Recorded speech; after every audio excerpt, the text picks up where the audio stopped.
자, 검찰이 조국 대표에게 소환 통보를 했습니다. 문재인 전 대통령의 전 사위죠. 서모 씨의 타이 스케 채용 의혹 관련인데요. 일단 이 사건의 개요 설명을 좀 부탁드릴까요? 네.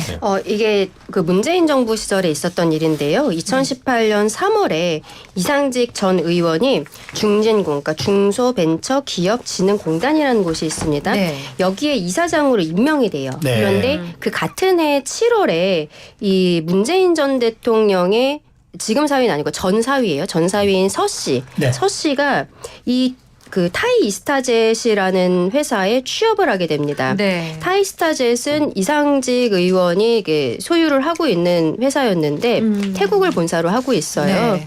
그런데 그러니까 지금 전체적으로 봤을 때는 이상직 의원이 중진공 이사장으로 간 이유가 어떠한 문재인 전 대통령의 가족, 그러니까 전 사위에 대해서 자리를 준 거, 본인 회사에 자리를 준 거잖아요.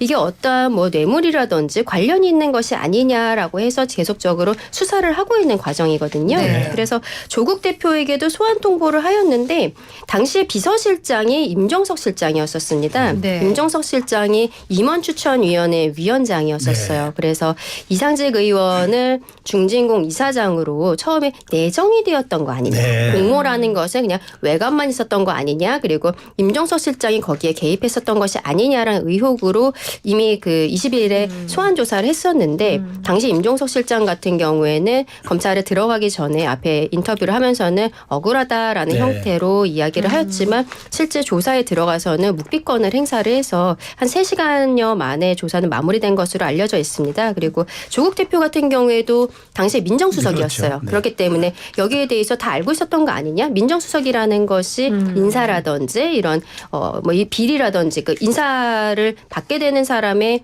그 조사를 하는 게 민정수석의 또 역할이었었단 말이에요. 알고 있었던 거 아니냐라는 이야기가 나오고, 왜냐하면은 지금 민정수석으로 당시 조국 대표가 근무를 하던 당시에 민정수석실 산하에 행정관이 있는데요. 이 행정관이 지금은 조국혁신당의 당직자로 근무를 하고 있는데 예. 이분이 그 문다혜 씨의 뭐 이주라든지 이런 것들에 대해서 좀 깊이 관여를 했다라는 정황들이 이미 좀 조사를 통해서 밝혀진 바가 있거든요. 네. 그래서 조국 대표는 당시 2018년 12월경에 국회에서 당시 곽상도 의원이 다혜 씨 가족 뭐 태국 이주라든지 이런 거 알았냐라고 했을 때 언론을 통해 알았습니다. 네. 뭐 딱히 불법적인 것은 없다로 봤기 때문에 저희가 살펴볼 필요도 없었습니다라고 이야기를 했었어요. 근데 그 행정관이 깊이 관여되어 있는데 과연 이 민정수석이 몰랐을까라는 의심들이 네. 있었던 것이죠. 그래서 지금 소환을 하겠다라고 검찰에서 이야기하고 있는 것입니다. 자, 그럼 각각 쟁점을 좀 보겠습니다. 이상직 전 의원의 이제 중진공 이사장 임명 과정에 그 당시 이제 10명이 지원했는데 3명을 추린 것까지는 좋아요. 근데 왜 인사검증은 이상직 전 의원만 한 거냐, 이런 또 의혹이 나오거든요. 정 변호사님. 예, 뭐 이 부분, 이 부분은 제가 지금 아직 제가 말씀드릴게요. 예, 예, 네. 네. 이제 공모를 했어요. 결과적으로 네. 이제 내정이 되었다는 건 지금으로서 의혹인 상황인데요. 네. 공모를 했는데 10명이 지원을 했던 그렇죠. 것이죠. 네. 그리고 10명 중에서 이상직 전 의원을 포함해서 3명이 이제 최종 후보로 올라가게 됐던 것이에요. 근데 네. 지금 어제 SBS에서 단독 보도가 나왔는데 네. 당시 그 추천위에 참여를 했던 한 위원이 네. 이미 이상직 의원이 내정됐다라는 얘기를 들었었다라는 것이 지금 보도가 나오고 있고, 그리고 네. 이 최종 후보 3명 중에서 이상직 전 의원에 대해서만 인사검증을 했었다는 것이죠. 네. 그러니까 처음에 10명이 공모를 할 때 10명 모두를 인사검증하는 것은 아닙니다. 그런데 이제 나중에 3명의 후보가 추려졌을 때 인사검증을 이상직 의원만 한 것이 이것이 어떠한 내정이 되어 있었던 부분이 아니냐라는 이야기들이 지금 나오고 있는 것이고, 그리고 지금 검찰에서는 2018년 7월에 이 서 씨가 타이스타젯에 취업이 되었는데 그 과정에 있어서 2018년 초에 3월경에 이상직 의원이 중진공 이사장이 되었다고 네. 했잖아요. 근데 네. 그게 중진공 이사장이 된 그 내정을 2017년경에 청와대 내부에서 이미 결정이 되었다라고 네. 보고 있는 것이거든요. 그래서 지금 이 과정에 있어서 시간상으로도 그렇고 뭐 10명이 들어갔는데 공모에 들어갔는데 3명이 이상직 의원 들어간 까지는 알겠는데 왜 3명 중에서 이상직 의원에 대해서만 인사검증을 했느냐. 네. 그리고 그 위원이 이상직이 내정됐다는 이야기를 들었다라는 지금 진술이 확보되어 있는 상황이기 때문에 검찰에서는 지금 수사를 박차를 가하고 있는 것으로 보입니다. 자, 또 하나 사안은 이제 그 서 씨가 이제 2018년 7월에 타이 이스타젯에 취업할 때만 해도 항공업계 경력이 전무했는데 근데 이제 매월 800만 원의 급여와 350만 원 가량의 집 렌트비 등을 회사에서 받았단 말이에요. 이 정도 1억 원 아까 말하자면 연 1억 원이 넘는 돈을 받을 만큼 그 정도 전문성이 있었나요? 그거는 이제 뭐 없다는 거는 그거는 네. 이제 객관적으로 확인이 되는 것 네, 같고 그래서 이제 뭐 문재인 전 대통령 계좌 거래 내역 이런 그렇죠. 것도 지금 네. 본다는 거잖아요. 그래서 이런 부분도 철저히 이제 조사를 해서 네. 이거는 뭐 정확하게 팩트가 말해주는 거기 때문에 네. 팩트로 봐서 이게 뭐 제3자 뇌물죄가 성립을 한다면 네, 네. 당연히 법과 원칙에 따라서 처벌을 받아야 되겠죠. 네, 네.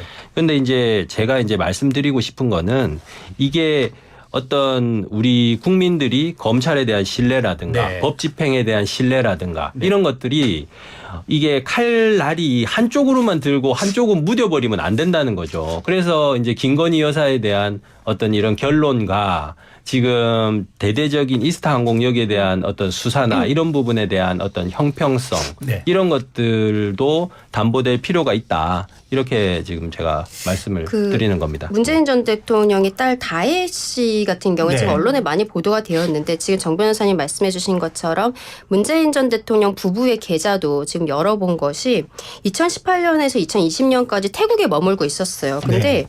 청와대 직원들과 돈 거래를 했던 상황들이 굉장히 좀 언론에도 보도가 되고 계속적으로 좀 문제가 되고 있습니다. 그래서 지금 최근에 검찰에서는 문재인 전 대통령 부부의 계좌까지도 함께 확인을 하게 된 것이고 이들이 결국에는 그 서 씨와 문다혜 씨 가족이 태국으로 이주를 했는데 전무이사로서의 그 급여를 받는 것을 넘어서서 태국에서 굉장히 좋은 집에 살고 있었다라고 해요. 네. 그리고 지금 보도를 보면은 타이스타젯 직원들은 어떻게 저렇게 좋은 집에서 살지라는 생각까지 들었었다. 근데 문제는 이 집을 알아보는 과정에 있어서 중진공의 직원들이 그 개입이 되었었다는 것, 공인중개사를 알아보는 것부터 해서 이런 것까지 그 좀 이상하잖아요. 네. 너무 경력이 전무한 사람이 전무이사로 갔는데 네, 경력이 전무한 사람이 갑작스럽게 네. 지금 항공업계로 가면서 네. 해외 이주를 하고 그러면서 해외 이주를 하는 데 있어서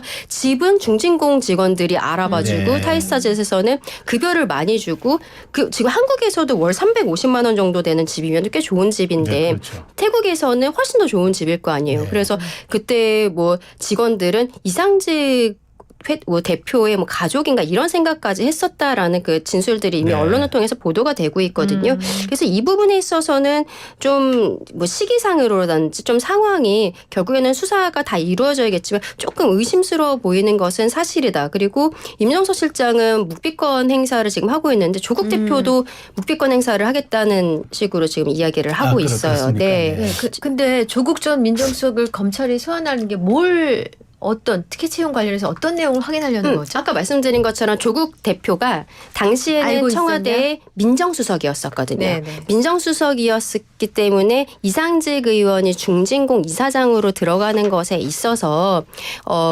이 앞서 말씀드린 것처럼 뭐 10명 중에 3명으로 추려지고 근데 그 3명 중에서 이상직 의원만 그 인사검증을 네, 하는 것처럼 내정됐다라는 의혹들이 지금 있다고 했잖아요. 이런 것들에 대해서 조국 대표가 알고 있었는가? 왜냐하면 이상직 의원이 이사장으로 그 받게 된 것이 서 씨를 채용하는 어떠한 대가라든지 이런 것으로 지금 보고 있기 때문에 연결고리가 있는 것이죠. 그리고 조국 대표 쪽에서 지금 민정수석이었는데 그때는 이상직 이사장으로 가는 것에 있어서 어떤 불법적인 것들이 없었기 때문에 네. 우리가 민정수석실에서 알아보지도 않았고 뭐 지금도 하는 얘기가 나는 이상직도 모르고 대통령의 그 사위 서 씨도 나는 모른다라고 네. 지금 이야기하고 있거든요. 근데 이거는 개인적으로 아느냐의 문제는 넘어선 부분이다라고 말씀드리고 싶습니다. 자, 또 하나 이제 확인해야 될 게 이스타항공이 이제 이러고 나서 2019년에 이제 관광 수요가 많은 중국, 싱가포르 알짜배기 이른바 노선에 항공권도 배분 받았고 또 그 2020년 총선에는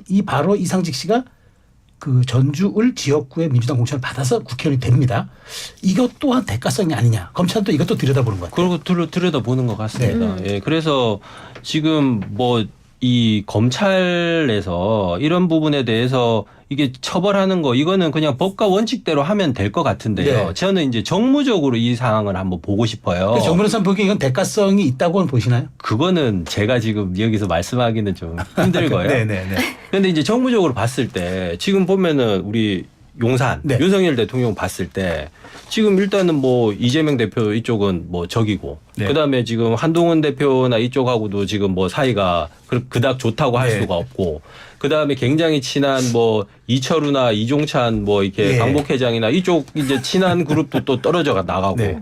그러면은 사실은 이제 저번에 이제 뭐 박영선 총리설이라든지 네, 네, 네. 뭐 양정철 무슨 설이나 이런 거 나왔을 때 적어도 뭐 친문 쪽하고 약간 교감이 있는 거 아닌가? 네. 뭐 이런 정치적인 분석이나 이런 뭐 것들도 해석이 많이 있었죠. 나왔었잖아요. 네, 네. 그러면은 이것을 지금 어쨌든 용산에서는 검찰에 대한 어떤 그립감을 갖고 가는 것 네. 같은데 이거는 도대체 무슨 그림에서 이런 뭐 친문에 대한 어떤 조사를 다시 이렇게 하는 부분이 그럼 친문까지도 이제 다 등을 돌리고 나면 이게 말하자면 어떤 고립된 약간 용산이 섬처럼 이렇게 남게 되는데 정치라는 거는 어떻게 보면 이제 나아가야 될 어떤 방향을 제시하고 그에 대해서 세를 모아가고 통합을 해나가고 이런 게 정치잖아요. 네. 그런데 이게 마치 과거에 노무현 대통령이 탄핵당하기 전에 뭐 무슨 말 하고 나면 이쪽이 떨어져 나오고 무슨 말 하고 나면 저쪽이 떨어져 나가고 이래서 나중에 고립이 되잖아요. 네.